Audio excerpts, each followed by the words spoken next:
ونعوذ بالله من شرور أنفسنا ومن سيئات أعمالنا من يهده الله فلا مضل له ومن يضلله فلا هادي له ونشهد أن لا إله إلا الله وحده لا شريك له ونشهد أن سيدنا ومولانا محمدا عبده ورسوله أما بعد فأعوذ بالله من الشيطان الرجيم بسم الله الرحمن الرحيم وإن لكم في الأنعام لعبرة نسقيكم مما في بطونه من بين فرث ودم لبنا خالصا سائغا للشاربين سبحان ربك رب العزة عما يصفون وسلام على المرسلين والحمد لله رب العالمين إن الله وملائكته يصلون على النبي يا أيها الذين آمنوا صلوا عليه وسلموا تسليما اللهم صل على محمد وعلى آل محمد كما صليت على إبراهيم وعلى آل إبراهيم إنك حميد مجيد اللهم بارك على محمد وعلى آل محمد كما باركت على إبراهيم وعلى آل إبراهيم إنك حميد مجيد انتہائی واجب الاحترام بزرگوں، بھائیوں، عزیز محترم دوستوں،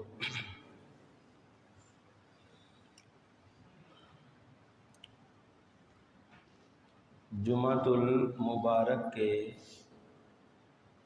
دن کے خصوصی اعمال میں سے ایک عمل ہے درود پاک کو کثرت سے پڑھنا۔ ہمیں اس کا ضرور اہتمام کرنا چاہیے۔ عبادات میں ایک عظیم عبادت وہ ہے درود پاک، اور یہ وہ عظیم عبادت ہے جس کا اللہ رب العزت نے قرآن مجید میں حکم ارشاد فرمایا۔ اس چیز کو دیکھا جائے تو یہ واجب ہے، مسلمان کے اوپر درود پاک پڑھنا واجب ہے، کیونکہ جس چیز کا اللہ تعالیٰ حکم دے دے، یا ایھا الذین آمنوا صلوا، حکم واجب ہوتا ہے۔ اللہ تعالیٰ نے درود پاک کی عبادت کے لیے، باقی عبادتیں ہیں نا ان کے لیے شرطیں ہوتی ہیں، ٹائم ہوتا ہے، اس ٹائم پہ آپ کر سکتے ہیں۔ کچھ شرطیں ہوتی ہیں کہ آپ اس حالت میں ہو تو کر سکتے ہیں۔ آپ کو باوضو ہونا ہے تب آپ یہ عبادت کر سکتے ہیں، پاک ہونا ہے تب یہ عبادت کر سکتے ہیں۔ درود پاک ایسی عبادت ہے جس کے لیے نہ کوئی ٹائم شرط ہے، نہ انسان کے لیے باوضو ہونا شرط ہے۔ جب بھی بندہ چاہے درود پاک کو پڑھے، ادھر درود پاک پڑھنا اس کا کام ہے، اور ادھر اللہ کی طرف سے رحمتیں اس پر نازل ہونے لگ جاتی۔ نبی پاک صلی اللہ علیہ وآلہ وسلم نے ارشاد فرمایا، من صلی علی واحدۃ، مسلم شریف کی روایت، من صلی علی واحدۃ، جو خوش نصیب میرے اوپر ایک بار درود پڑھتا ہے، صلی اللہ علیہ عشرا، اللہ اس پہ 10 رحمتیں نازل کرتا ہے۔ من صلی علیہ واحدۃ صلی اللہ علیہ عشرا، کتنی رحمتیں اترتی ہیں جی؟ 10۔ اللہ کی رحمتوں کو پانے کا بہترین، تیز ترین اور آسان ترین طریقہ وہ درود پاک کا ورد کرنا۔ اللہ ہمیں اس کی توفیق عطا فرمائے۔ جمعہ کا دن گزر جائے، جمعے کی پچھلی رات شب جمعہ گزر جائے اور ہماری زبانوں پہ نماز کے ٹائم کے علاوہ درود پاک نہ آئے تو فکر کی ضرورت ہے کہ ہمارا نبی پاک صلی اللہ علیہ وآلہ وسلم سے اتنا کمزور رشتہ ہو رہا ہے، ہمارا وہ رشتہ اتنا کمزور ہوتا چلا جا رہا ہے۔ درود پاک پڑھنا نبی پاک صلی اللہ علیہ وسلم سے اپنے ایمانی رشتے کو تازہ کرنا، اس کا ہمیں اہتمام کرنا۔ حضرت ابی ابن کعب بڑے عظیم صحابی ہیں، انہوں نے نبی پاک صلی اللہ علیہ وآلہ وسلم سے یہ فرمایا کہ میں کتنا وقت آپ پہ درود پاک پڑھوں، کتنا وقت انہوں نے پوچھا کہ جب میں اللہ سے دعا کرتا ہوں تو اس میں کتنا حصہ درود پاک کا ہونا چاہیے؟ کیا میں اس طرح کر لوں کہ 3 حصے جو ہیں وہ میری اپنے دعاؤں کے اور اذکار اور حاجات کے ہو جائیں اور 1 حصہ درود پاک کا ہو جائے؟ نبی علیہ السلام نے فرمایا اس سے زیادہ کر۔ پھر انہوں نے فرمایا کہ پھر نصف کر لیتا ہوں، نصف حصہ اپنی حاجت اور دعاؤں میں گزر جائے گا اور نصف وقت جو ہے درود پاک کے پڑھنے میں گزاروں۔ حضور نے فرمایا اس سے بھی زیادہ کر۔ پھر انہوں نے کہا کہ ٹھیک ہے، 3 حصے درود پاک ہوا کریں گے اور 1 حصہ جو ہے نا وہ دعا میں ہو جائے۔ حضور نے فرمایا اس سے بھی زیادہ کر۔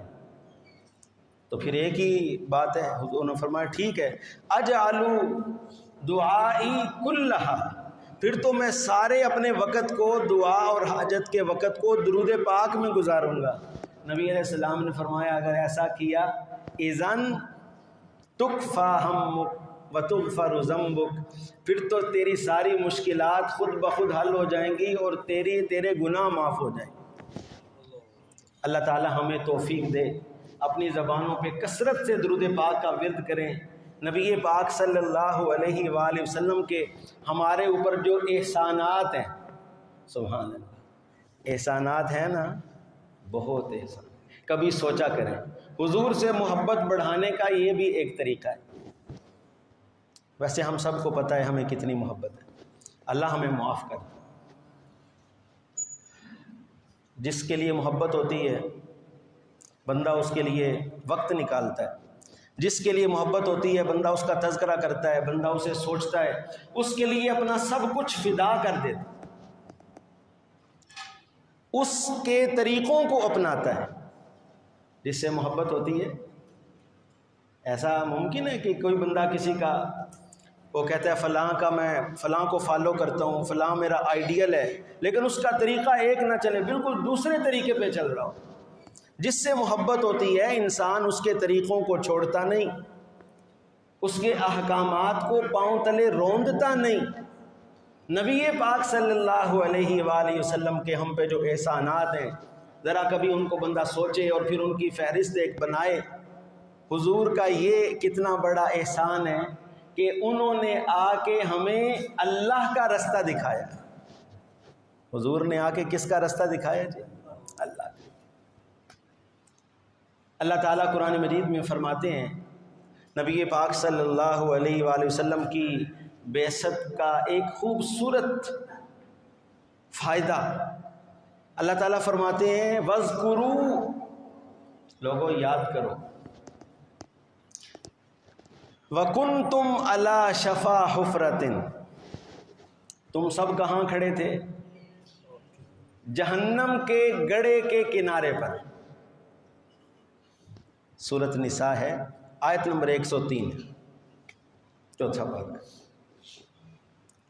وَكُنْتُمْ عَلَى شَفَا حُفْرَةٍ، حفرہ کہتے ہیں گڑھے کو، کھائی، آگ کی کھائی، من النار، آگ کی کھائی کے اوپر کھڑے تھے، اور قریب تھا کہ تم سب اس میں گر جاتے، فَأَنْقَذَكُم مِّنْهَا، اللہ نے تمہیں وہاں سے بچایا ہے۔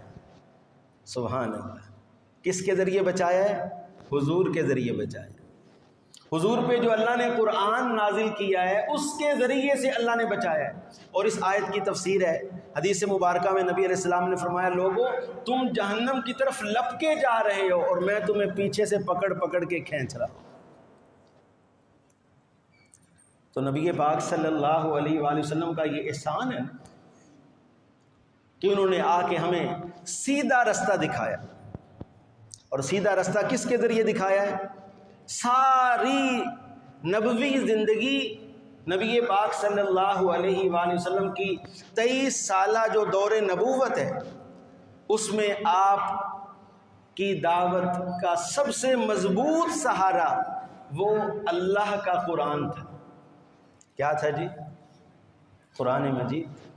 حضور کی دعوت، حضور کی تبلیغ، حضور کے بیانات، ان سب کا محور وہ اللہ کی کتاب ہے، اور نبی پاک صلی اللہ علیہ وآلہ وسلم نے اس کو بیان کر کے لوگوں کو شرک کے اندھیر نگریوں سے نکالا اور توحید کے روشن راستوں پہ چلا۔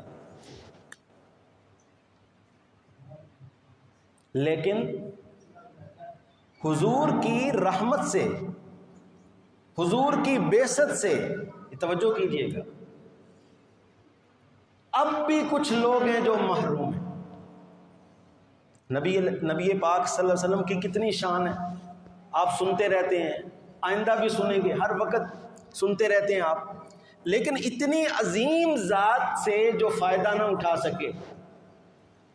حضور کی دعوت موجود، قرآن کی شکل میں، 30 پاروں کی شکل میں، پیارے نبی صلی اللہ علیہ وآلہ وسلم کی ہدایت موجود، لیکن اس سب کے ہوتے ہوئے آج بھی جسے کہا جاتا ہے جی بڑا ترقی کا دور ہے، بڑا جناب لوگوں کو شعور آ گیا ہے، اور بڑی جناب جو ہے نا دنیا ایڈوانس ہو گئی ہے، فاسٹ ہو گئی ہے، یہ ہو گیا وہ، کچھ بھی نہیں ہوا ہے،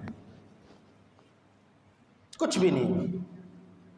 آپ ذرا لوگوں کی دینی حالت کا جائزہ لیں،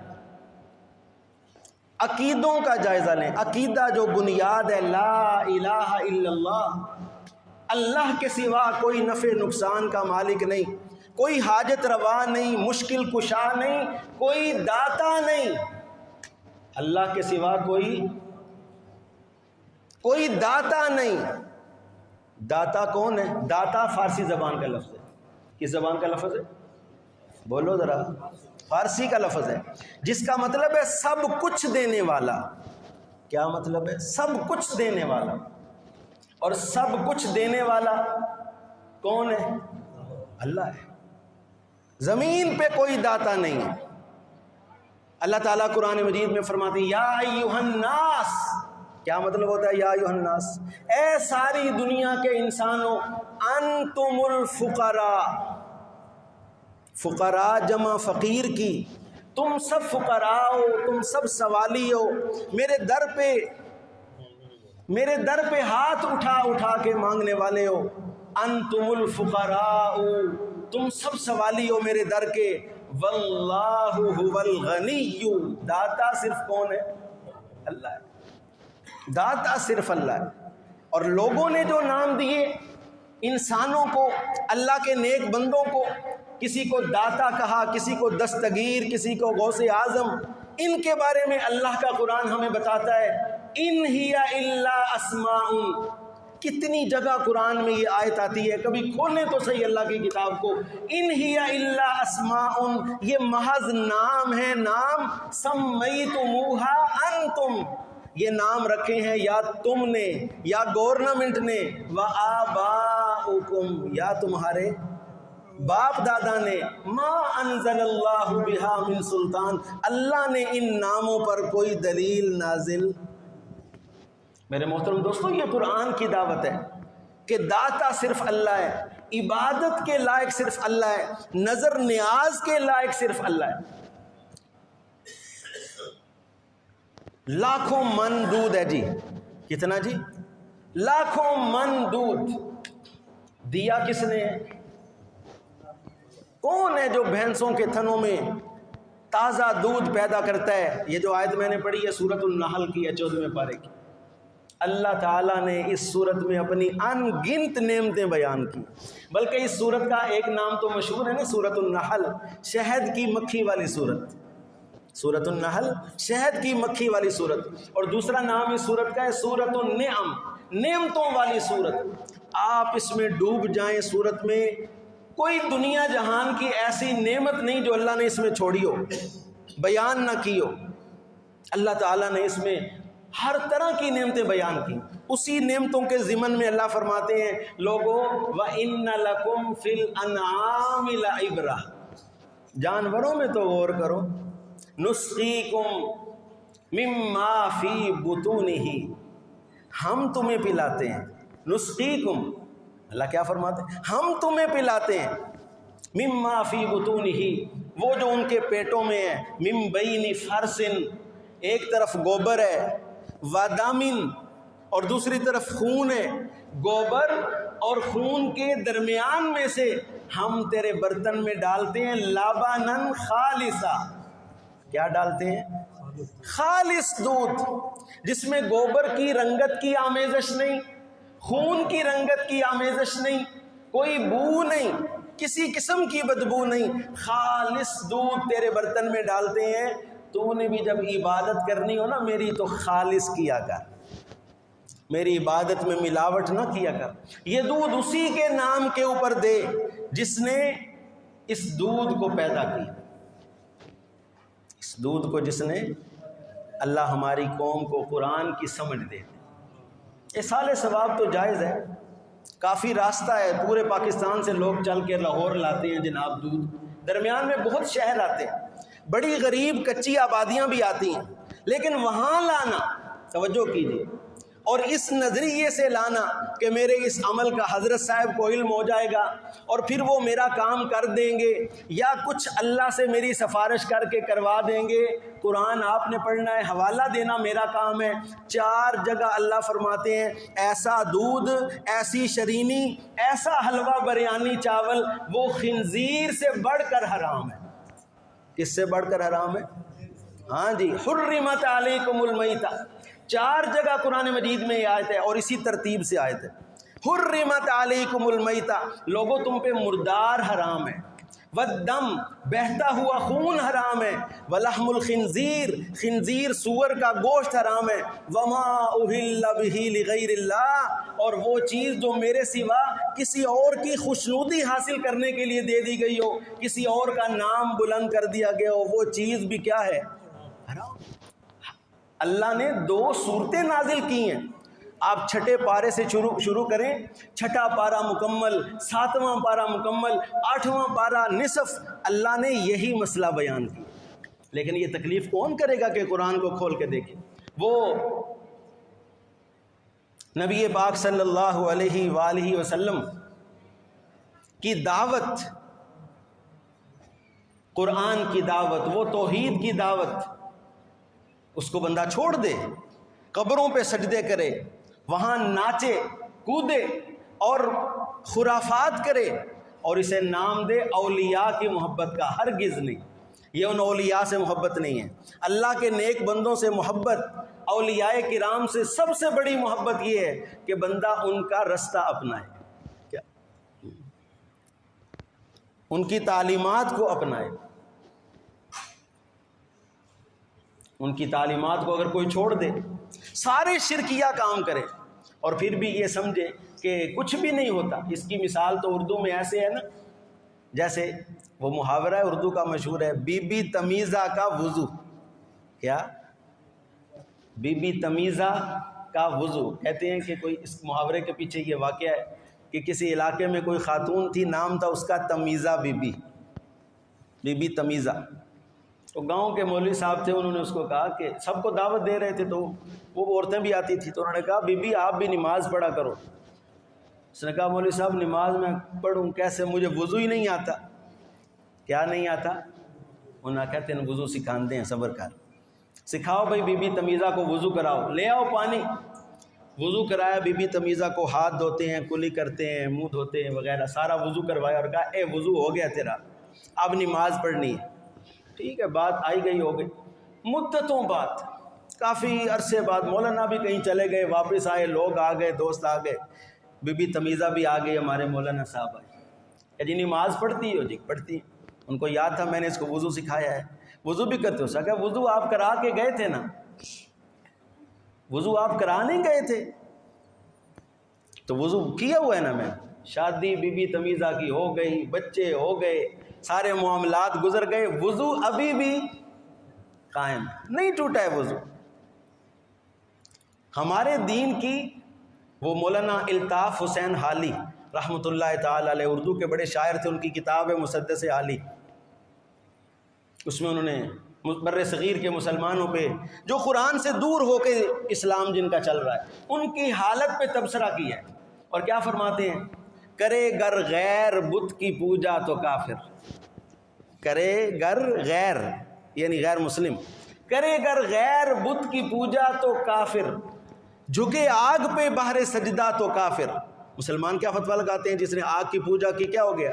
کافر۔ اس نے بت کو سجدہ کیا، کافر۔ کرے گر غیر بت کی پوجا تو کافر، جھکے آگ پہ بہر سجدہ تو کافر، کواکب میں مانے کرشمہ تو کافر،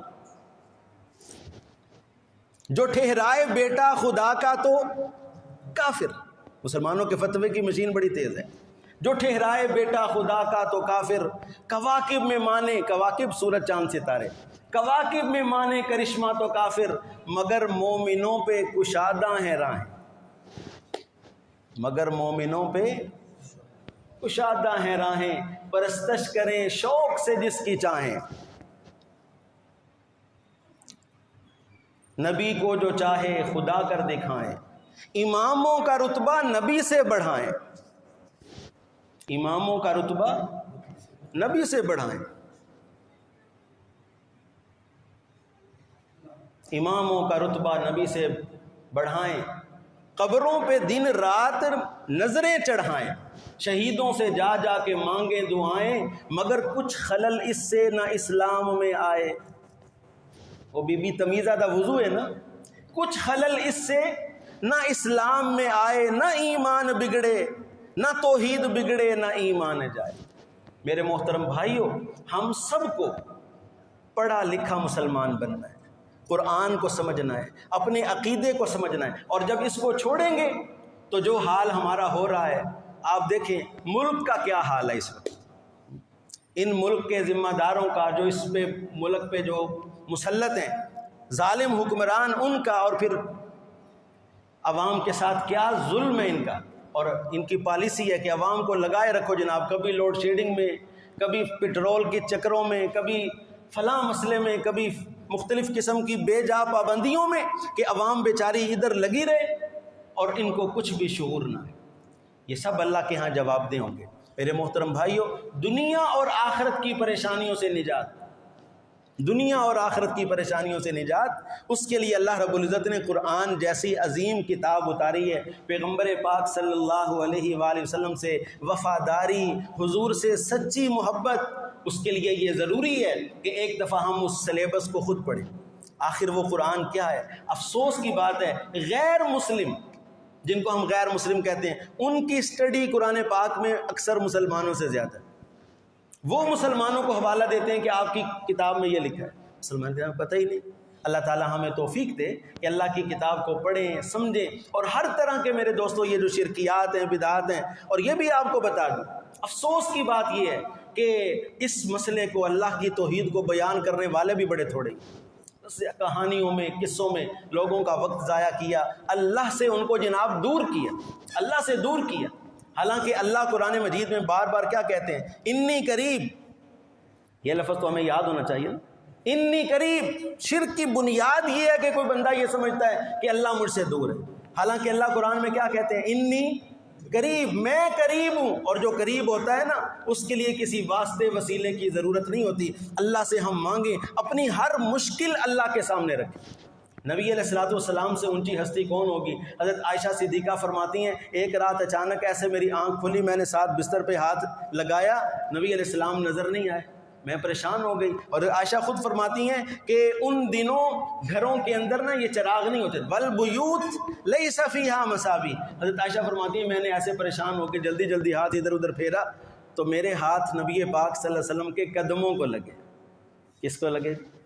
وہما منصوبتان، میرے نبی سجدے کی حالت میں تھے اور جیسے پیچھے پاؤں ایسے کھڑے ہوتے، اس حالت میں قدموں کو میرے پاؤں لگے، میرا ہاتھ حضور کے قدموں کو لگا تو حضرت کی نبی علیہ السلام کی زبان پہ یہ دعا تھی، اللہم انی اسألک بمعافاتک من عقوبتک واعوذ برضاک من سخطک، اللہم انی اعوذ بک منک لا احصی ثناء علیک انت کما اثنیت علی نفسک۔ حضور جیسی ہستی جن کو اللہ تعالیٰ نے جن کے ہاتھوں میں جنت کی چابیاں دی ہیں، جنہوں نے سب سے پہلے جنت میں داخل ہونا ہے، وہ اللہ کی اتنی عبادت کرتے ہیں کہ حضرت عائشہ نے ایک دن فرمایا یا رسول اللہ اتنی عبادت آپ کیوں کرتے ہیں؟ نبی علیہ الصلوۃ والسلام نے فرمایا جب اللہ نے میرے اوپر کرم اتنے کیے ہیں تو میں اس کا شکر گزار بندہ نہ بنوں؟ تو میرے محترم بھائیوں، ہم پہ اللہ نے جتنے کرم کیے ہیں، جتنی رحمتیں، خاص طور پہ ہمارے اس علاقے کو اور پھر بالعموم پنجاب کو، اللہ کی بڑی رحمتیں ہیں، یہاں پہ اکثر امن و امان ہے۔ اس نعمت کا اللہ کا خصوصی طور پہ شکر ادا کرنا چاہیے۔ اللہ ہم سب کو علم نافع عطا فرمائے۔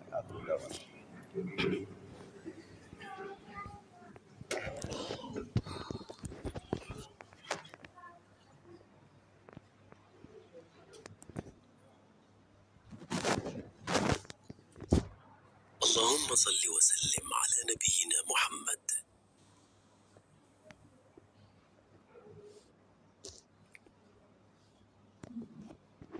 اللهم صل